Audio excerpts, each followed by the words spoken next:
G'day guys, welcome.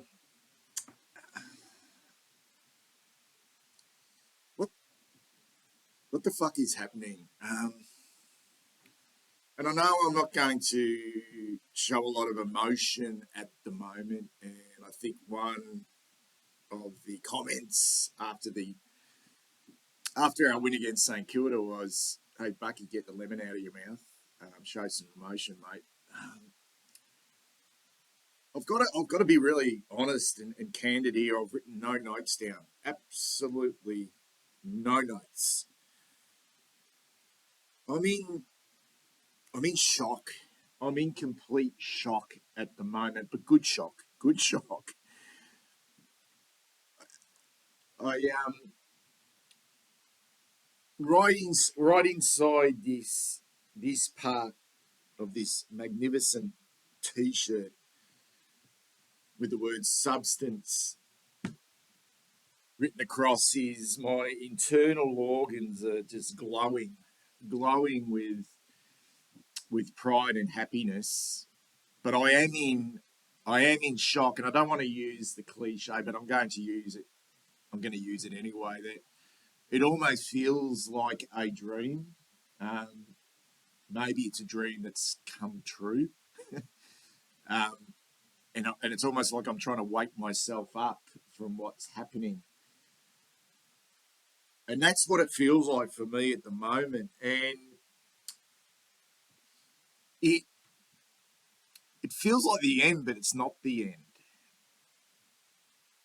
And what I mean by that is, what I mean by that is, I think, I think there will be a loss at some stage. There will be, we will lose, but it feels like the end because we've found that. I suppose we've found that formula.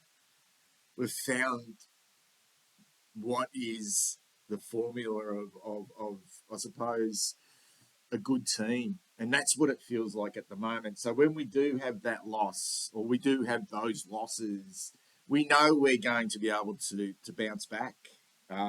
We know we're going to be able to bounce back. That happens to all teams. That you know, because that could have gone either way on Saturday night. We know that. And it would have been, it would have hurt. It would have hurt so much, but that could have gone in favour of Melbourne. That goal could have missed Marchbank's hand and floated through, and maybe there was enough time on the clock to get the ball down to our end and then kick another goal. But it wasn't. So we would have had to dealt with the loss, and I think I would have been able to deal with it. I really would. I wouldn't have thought it as being a choke. I just would have thought of it being such a classic game of football. And this team of ours, over the course of the last month or so, and has been able to absorb so much pressure from the opposition, particularly in the last 2 weeks, and high stakes games as well. And I'm just like, fucking, how has this happened? We don't know. We just don't know. We just don't know what they've really done internally, this coaching group and the players, what they've able to do internally to turn this around. And then you just have to say it's been probably put in place right from the start under Michael Voss, and it's been a bit of a journey here. We're still a long way to go, because the next step is always the biggest. We understand that, but fuck, if this is what it feels like, it feels really good. Because I only knew Carlton as a successful team through my youth, and my adulthood, not necessarily. It's just been one hell of a disappointment, and something which has always felt somewhat flaky. This feels, as Voss has often said, sustainable. sustainable. And that pressure, which Melbourne, who I really rate, just like I rate Collingwood, just like I rate St Kilda, to be able to absorb that pressure and and then the word finals, like I know Cripper after the game was interviewed and he said that was like finals like pressure. Well, I sort of felt, well, you probably don't know Cripper because you haven't played in finals to experience that, but Melbourne have. you know, Melbourne have been there. Melbourne have been there and done that. They've won grand finals. They've played in big finals. They've brought the pressure. They've been able to absorb the pressure. So and Melbourne brought it. You could feel the interview with Jack Viney after the game, that you could see it in his eyes that they brought the heat. They brought the heat and couldn't get the job done. They couldn't get the job done because we were so fierce. We were so fierce. So yeah, it was. It was. If you want to talk about finals like intensity and pressure, then of course it was. Yeah, we haven't played finals, but Melbourne have, and they brought that. There was a lot at stake for them as well. So I couldn't be prouder. Um, Classic game of football, tight, low scoring, ebbs and flows. We dominated so much of the game early, so much of the game, just because of our willingness to hunt, hunt. But there were just passages of just sheer brilliance to get the ball forward. Like just Fisher. Just his composure under immense pressure. Guys that haven't been able to stand up to it in the past. Even our leaders who haven't necessarily stood up to it in the past. Your Wiedering and Cripper and Doc and just we haven't been able to. And 2 weeks in a row now, St Kilda, first half, brought an incredible amount of pressure. And in Melbourne, pretty much for the whole game. And, just to be able to just break down their defence just enough to be able to kick a winning score. It was sweet. It was sweet. And this isn't, I think when you talk about taking the lid off, I think that for me, taking the lid off is just understanding that this what we're doing is no fluke. It's not, obviously there's an incredible amount of momentum, but it's more than just that. It's more than just playing on pure emotion. And that's really important, obviously, like the team to be connected across the board and to have that trust and faith in one another is like incredibly important. And obviously Voss has brought that to this group, but it's more than that. It's about being able to execute the fundamentals of the game under extreme heat. And that's always been the question mark on this group for a long period of time, whether it was during that, little peak under Brett Ratton, where we played finals. And we've still got to step up now, and there's a mathematical chance that we don't make it still. But we've still got to stand up under the heat of real September action. But you've got to get there, and you've got to win these games under extreme heat when everyone wants the same thing. Everyone wants the same thing. And, this is a home and away competitive season where so much is on the line. And, well, yeah, it was. And to see just to see, and I know we jump on and off. But for the most part, I think the true Carlton supporters who even though we do sink the boots and we continue to rock up. We continue to rock up and put ourselves through it, and to see this now, that we might be on the cusp of something special this year, but also understanding as well that moving forward, it feels like we have found it. We have found whatever it takes to be a good footy team and maybe a good football club overall. And I'll take my hat off to Michael Voss and the coaches and what they've been able to do with this group and to the players as well. You know, of course, they've got to go out there and execute and connect on a whole different level. And just like fucking hell, how hard must it be, really? Like, you know, how hard is that? You know, that 120 minutes of that type of football, which was just brutal. You know, just brutal. And we were able to stand up, and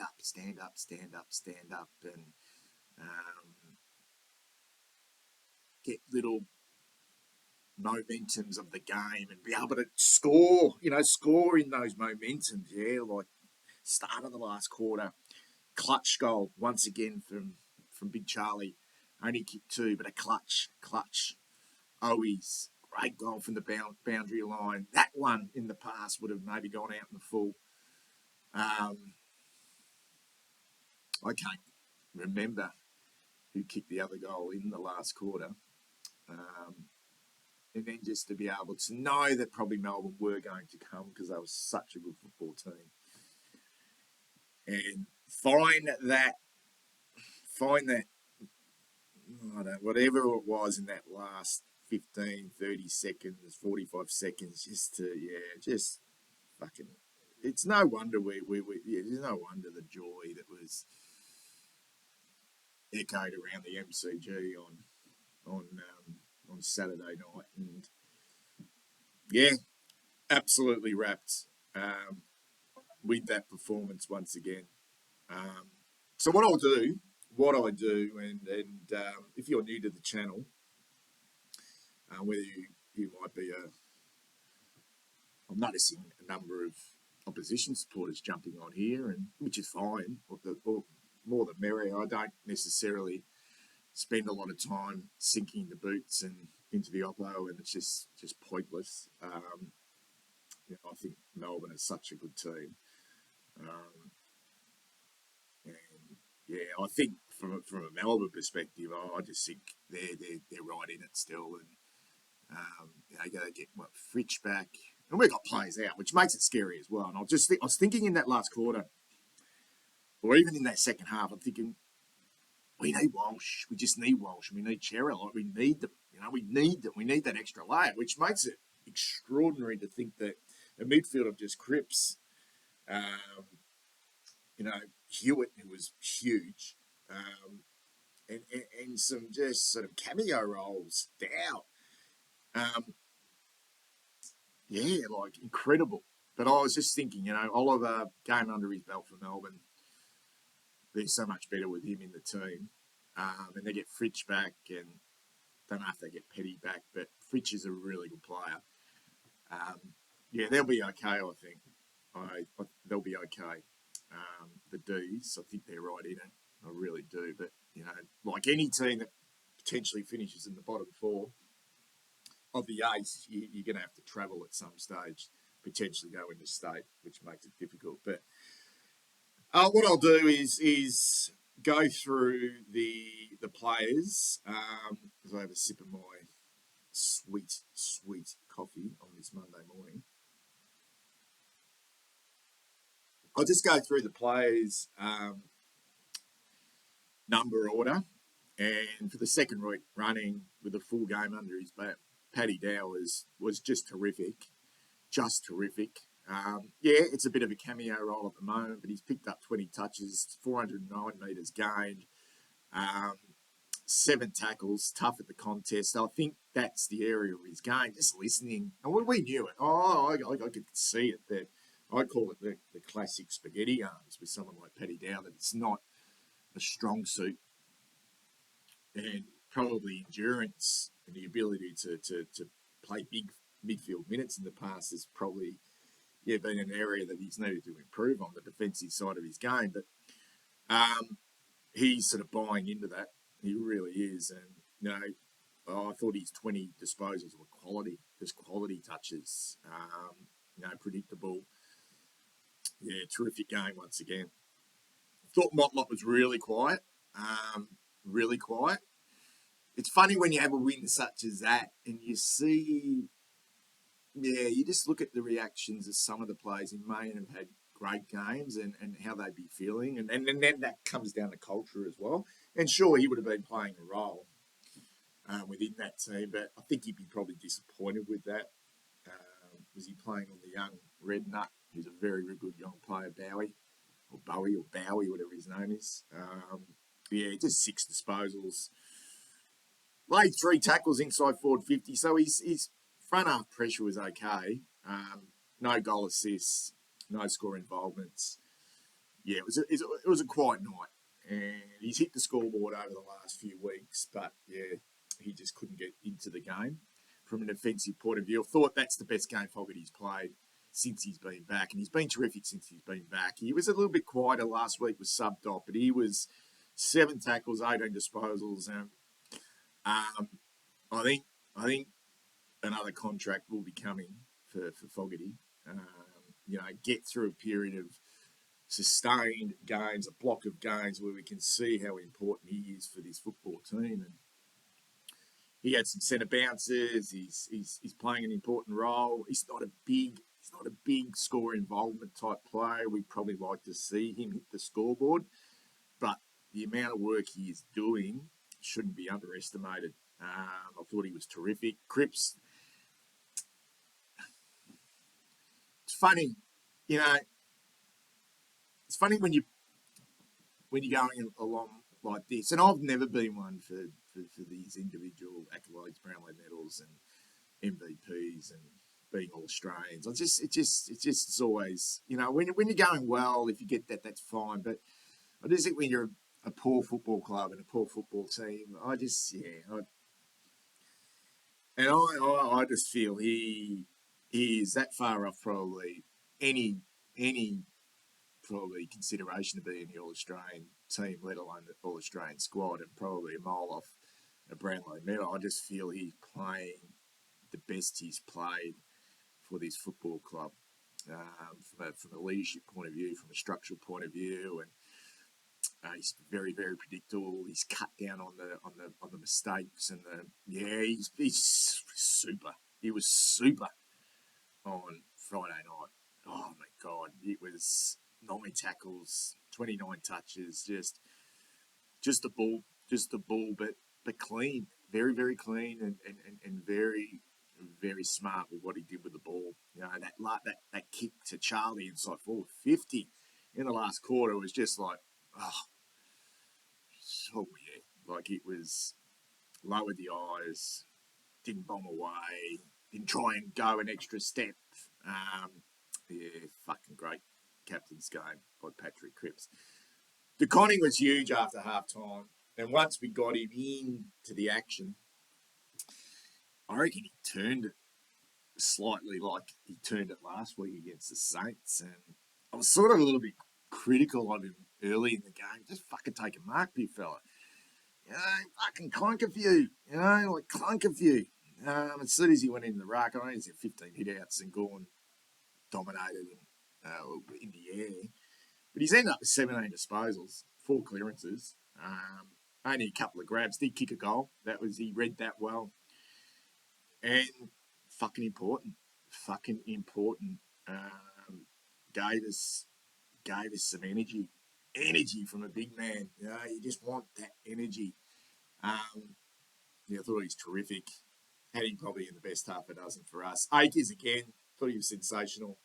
He does get a few knocks here and there about his ball use, but geez, he's in terrific form and very, very important for us. Spoke about how well the D's set up with their wingers, and to have him playing a game like that, 493 metres gained, 4 tackles, 25 touches. Yeah, that that that mark he took, was it him in the last quarter who kicked that goal? Was that the second quarter? Anyway, that mark he took and kicked that goal. That was whoop, fuck, bit of courage there. Excellent. Thought Hollands was a little bit quiet, but did some nice things. I think he set up the.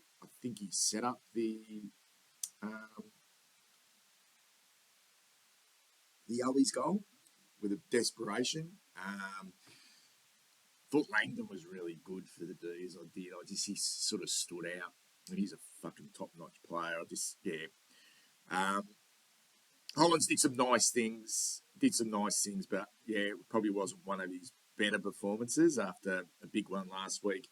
Doherty until he went off. Now, he looked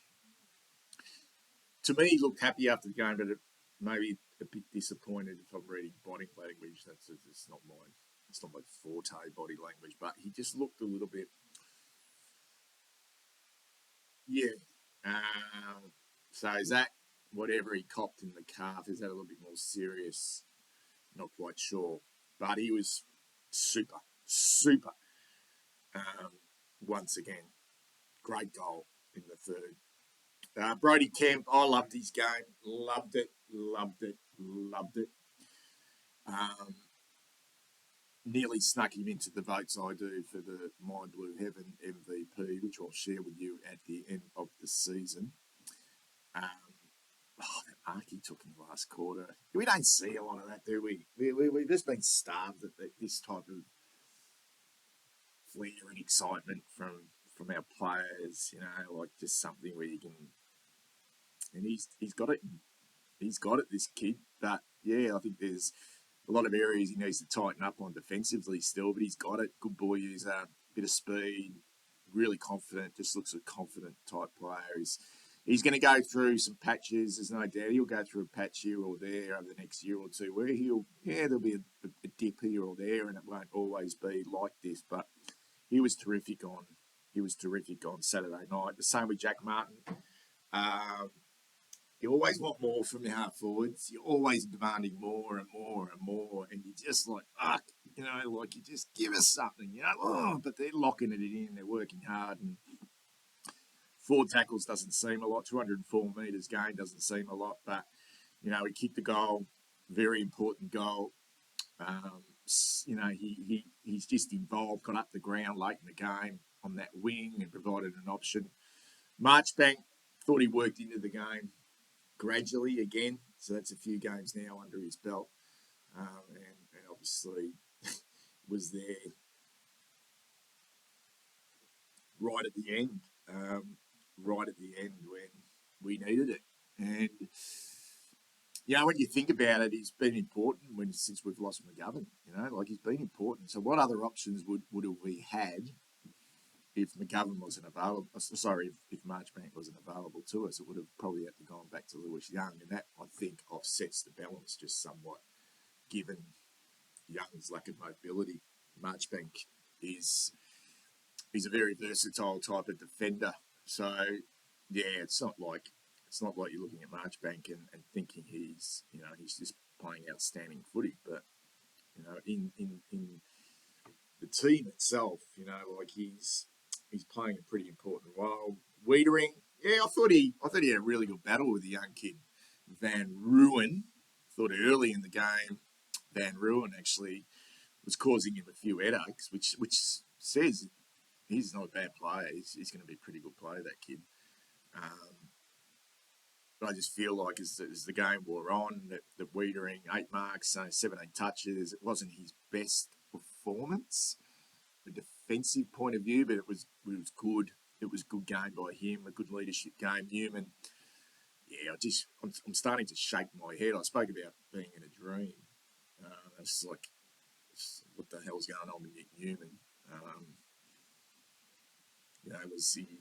Was he our best? Was he our best player again? It's like, I think he may have been. Hewitt, Newman, wow, he's playing some extraordinary good football. It Wasn't like their smalls got a hold of us. They were in and out of the game, but he was just terrific. Just terrific again. 33 touches, 521 metres game. I'm just now disappointed he's not a little bit younger. You want him to be 25, 26, so we've still got another 6 or 7 years with him. It's almost like looking at him now and go, fuck, we'll miss this guy if he does decide to give it away over the next 2 years. But Fish has been a revelation, and wow, I don't know. I didn't sort of closely look at his ability to defend. Seemed too bad, but just he's like, I suppose the knock on Fish has been, okay, can he stand up under the pressure like a lot of our players? But some of his ability to just be able to just keep his head either by hand or by foot, and he just, was just extraordinary. And I think when you look at it, he's only had the one tackle, but it's a very, very underrated game. And you look at what Melbourne have in that same position, and whoever had the role, and I didn't think he played a bad game, but whoever had the role on Christian Salem, was that Cunningham again, who had that role?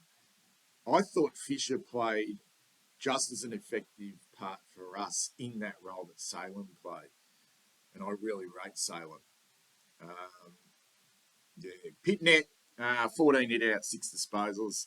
Similar to last week. I think he was awful. Bash and crash.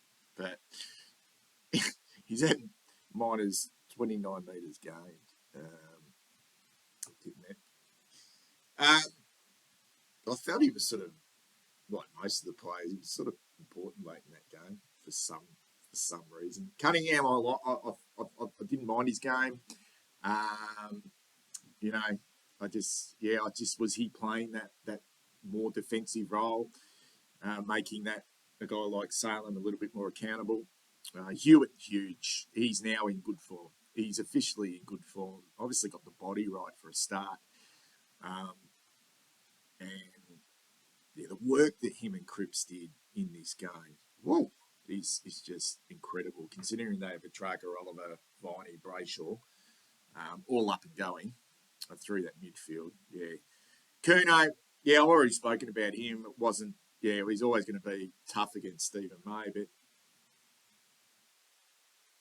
he got on top of May, then May would come back and get on top of him. He would then find something, then May would come back, and to be able to kick 2 goals in such a close, tight game, I think those 2 goals are just more important than any other goals. That goal he kicked last week and this one, in these types of games, you're not looking at a 5-goal performance and going, that's fucking BOG. You're looking at it and going, fuck, he's played such an important role. And when you really think about it, a one-man band in regards to height, he's doing it by himself. So he's doing a fucking mountain of work. Kurno came on for Doc, was it? Doc went off. Yeah, that was the sub.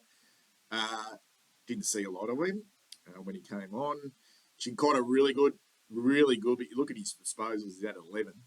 But he just felt like he did more than that. Alex Chincotta. And it just feels like he's become such a permanent part of that back 6 and 7. Best game Adam Sard's played probably for the year.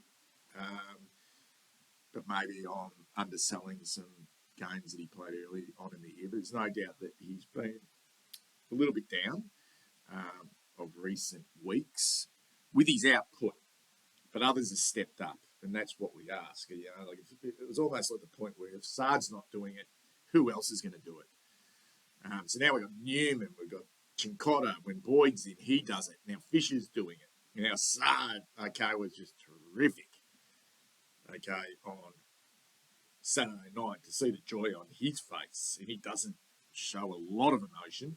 Adam Sard, he was like, he was on top of the world. Oh, he's good again. Hit the scoreboard.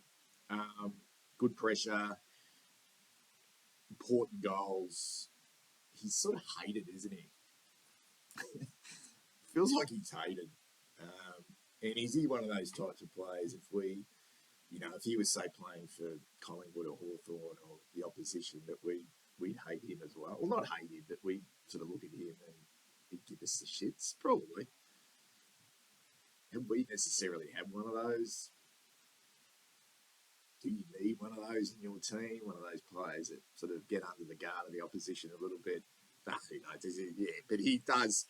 He does play with genuine passion. Um, and I thought that was a better game by Cottrell. A better game, although 13 touches, but important touches at important times. Um, but yeah, I think was he on Langdon at times? Langdon got away a little bit, was really influential for the D's at certain parts of that game. Anyway, guys, I have now gone half an hour on this review. Take care. Please, as they say in the classics, please subscribe to the channel if you haven't done so already. Please give a thumbs up. Please support my great friends from League Tees. Who this was a one-off, extraordinary gesture for the guys to think about this and my sort of banging on about getting games of substance into this football team of ours. And it's actually got nourishment and green shoots written on the back here. It's an absolute classic. And I'm sure if there's enough sort of people out there who would love this T-shirt, then yeah, support the guys from League Tees. I'll put their website for their online store in the description section. Anyway, speak soon.